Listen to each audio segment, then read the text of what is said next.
Bank in the United States been giving us all a run for our money, literally, after we have deposited our hard-earned income into their bank in good faith, and then midstream, as we approach the end of the year, latter half of the year, they decide to transition from using MasterCard to Discover. Obviously, it's more profitable for them to do so, but they didn't consider we, the consumer, nor ask us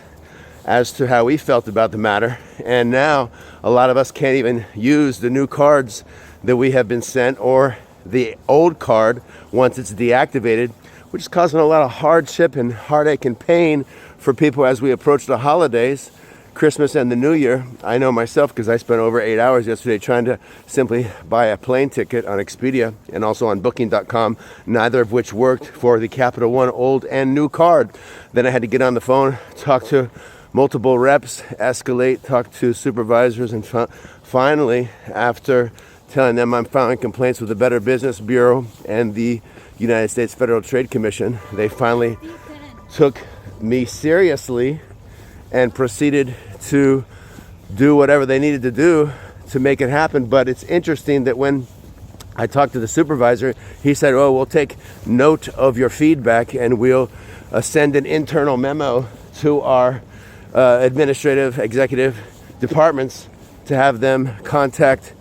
the different merchants to accept Discover card." Well, I said, why don't you do that before you transition from MasterCard to Discover, instead of screwing your consumers and leaving us high and dry with no access to our funds,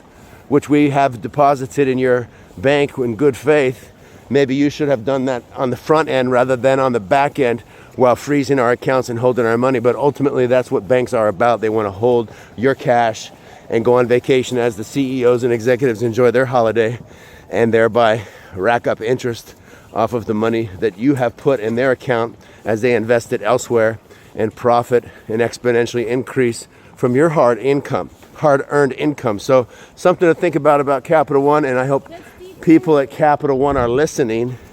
and will take note that we, the consumers, do know how to file class action lawsuits and consumer fraud complaints with the FTC, the Better Business Bureau, and also the Congress Banking Chair Committee in DC. So get it right, Capital One, or we're going to get it on in court of law.